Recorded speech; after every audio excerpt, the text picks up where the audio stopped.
Guys తాబేలు చూస్తారా?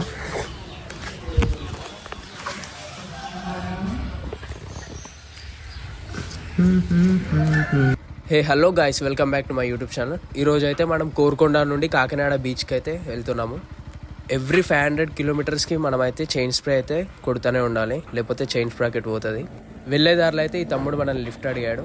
So వానికి నేను చెప్పాను, నువ్వైతే యూట్యూబ్ బ్లాగ్లో వస్తావురా అని. వాడైతే ఖుషి అయిపోయాడు ఇంకా ఆ మాటకి. ఇంకొంచెం ముందుకెళ్ళంగానే ఇంకో తమ్ముళ్ళు అయితే లిఫ్ట్ అడిగారు, ఇచ్చాను. నేనైతే ఇప్పుడు వ్లాగ్ తీయాలనుకోవట్లేదు, రోడ్లు అస్సలు బాగాలేదు. డైరెక్ట్ బీచ్కి వెళ్ళంగానే వ్లాగ్ తీస్తాను. ఇంకా గైస్, నాకు బైక్స్ మీద ఎప్పుడైతే ఇంట్రెస్ట్ పెరిగిందో అప్పటి నుండి నాకు గోల్ ఉండే నా బైక్ని బీచ్ దగ్గరికి తీసుకెళ్ళాలని. కాకపోతే మన హైదరాబాద్ తెలంగాణలో అసలు బీచే లేకుండా పోయింది. ఏం చేద్దాం, మనకు దగ్గరలో ఏం లేదు. సో ఫైనల్గా కాకినాడ బీచ్లోకి నా బండి వేసుకొని అయితే వచ్చేసిన. యాక్చువల్గా అసలు లోపలికి అయితే పర్మిషన్ లేదు, బైక్స్ ఇక్కడ దాకా తీసుకోవద్దు, పార్కింగ్ ప్లేస్ బయటనే ఉంటుంది, అక్కడనే పెట్టేసేయాలి. కానీ మేము పోలీసు వాళ్ళని పర్మిషన్ తీసుకొని అయితే వచ్చినాం. సో గైస్, మా 2 బండ్లని అక్కడి నుండి ఇక్కడ తీసుకురావడానికి చాలా కష్టమైంది. ఎందుకంటే ఇది మొత్తం శాండే, చూడొచ్చు మీరు. చాలా కష్టమైంది అసలు తీసుకురావడానికి నిజంగా. ఎట్లనో అట్లా మాత్రం తీసుకొచ్చినాం. ఎందుకు తీసుకొచ్చినాం అంటే, అంత రిస్క్ చేసి మాకు ఒక కోరిక ఉంటాయి అన్నమాట, బీచ్ పక్కన 2 బండ్లు పెట్టి ఫొటోస్ వీడియోస్ తీసుకుందామని అట్లా. సో గైస్, మన బైక్స్ అయితే నచ్చి చాలామంది ఇక్కడికి వచ్చేసారు ఫొటోస్ తీయడానికి, చూడొచ్చు మీరు. సో ఫైనల్గా అయితే మేము కాకినాడ బీచ్లోకి వచ్చేసినాం అనమాట. అయిపోయింది, గమ్యానికి చేరుకున్నాం. రాను అంటున్నా. ఇప్పుడే మేమైతే ఉప్పాడ బీచ్ రోడ్కి అయితే ఎంటర్ అయిపోయినాం. ఇక్కడైతే చాలా బాగుంటుంది రోడ్డు. అంటే ఒక సైడ్ ఏమో బీచ్ ఉంటుంది, ఇంకో సైడ్ మొత్తం చెట్లు ఉంటాయి, మధ్యలో చిన్న రోడ్ ఉంటుంది. ఇక్కడ రైడ్ చేస్తుంటే బాగుంటుంది. నేను ఇంతకుముందుకు ఆల్రెడీ ఒకసారి ఈ బీచ్కి వచ్చిన. నాకైతే అప్పుడు ఒక కోరిక పుట్టింది, ఏంటంటే ఈ రోడ్ మీద నేనైతే నా బండి తీసుకొని అటు సముద్రం, ఇటేమో చెట్లు, ఇక్కడ నడుపుతుంటే ఎట్లుంటుందా అనిపించింది. ఫీలింగ్ క్రేజీ ఉండే అసలు ఫీలింగ్ అయితే. సో గైస్, మా 2 బండ్లు ఇక్కడ పార్క్ చేసినాం ఉప్పాడ బీచ్ పక్కన.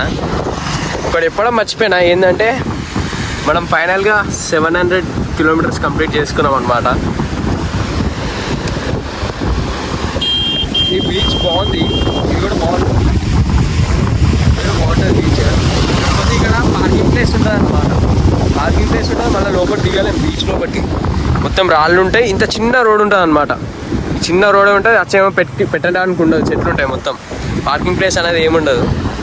సో ఇక్కడ కొంచెం రిస్కీ అనమాట. మేము కింద సైడ్, ఈ రోడ్ అంటే ఇటు సైడ్ కింది సైడ్ పార్క్ చేసాం మేము కూడా. ఎందుకు మళ్ళా రూల్స్ కాదు కదా అట్లా అనమాట. ఇదే ఉప్పాడ బీచ్కి సెకండ్ టైం రావడం. బీచ్ అయితే అట్లనే ఉంది, ఏం మారలేదు. బీచ్ ఏం మారుతుంది, మనం మారుతుంది.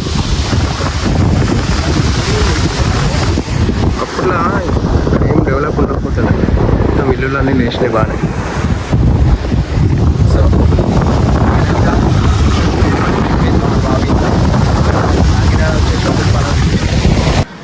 హలో గైస్, ఇప్పుడైతే మనం ఇక్కడ లంచ్ చేసామన్నమాట. ఇంతసేపు కాకినాడ బీచ్, ఉప్పాడ బీచ్ తిరిగి ఉండే. టైం 4 అయిపోయింది, 4:30 అవుతుంది. ఇప్పుడు లంచ్ చేసినాం. నేను ఇంకా బీచ్ చూసిన ఆనందంలా లేట్ అవుతుంది అనమాట. సో ఇంకోటి డిసప్పాయింట్మెంట్ ఏంటంటే, మనం హోప్ ఐలాండ్ పోదాం అనుకున్నాం. యాక్చువల్గా హోప్ ఐలాండ్ ఇప్పుడు వెళ్ళట్లేము, ఎందుకంటే వ్యూస్ అలలు ఎక్కువ వస్తున్నాయంట, ఫ్లోటింగ్ ఎక్కువ వస్తుందంట. పోలీసు వాళ్ళు పర్మిషన్ ఇవ్వట్లేరు, ఇంకా వాళ్ళు బోట్ వాళ్ళని రానియట్లేదు, బోట్ ఎక్కనిస్తలేరు అసలు. సో అదొక్క డిసప్పాయింట్మెంట్. హోప్ ఐలాండ్ ఇప్పుడు వెళ్ళలేకపోతున్నాం. అసలు మెయిన్లీ వచ్చిందంటేనే హోప్ ఐలాండ్ వెళ్ళాం. దాని గురించే అంటే చాలా డిసప్పాయింట్ అవుతుంది. చూద్దాం ఇంకా నెక్స్ట్ టైం. ఏం అయిపోలే కదా ఇప్పుడే, కానీ ఇంకెళ్దాంలే నెక్స్ట్ టైం. ఇంకోటి ఏంటంటే, మా బైక్స్ ఇప్పుడే ఇక్కడ పార్క్ చేసినాం అనమాట. ఇంకోటి ఏంటంటే, ఇంకా ఈ బ్లాగ్ ఇక్కడితో ఎండ్ అయిపోతుంది ట్రిప్ అంతే. ఇంకా వీడియో నచ్చితే సబ్స్క్రైబ్ చేయండి, అంటే కొట్టండి.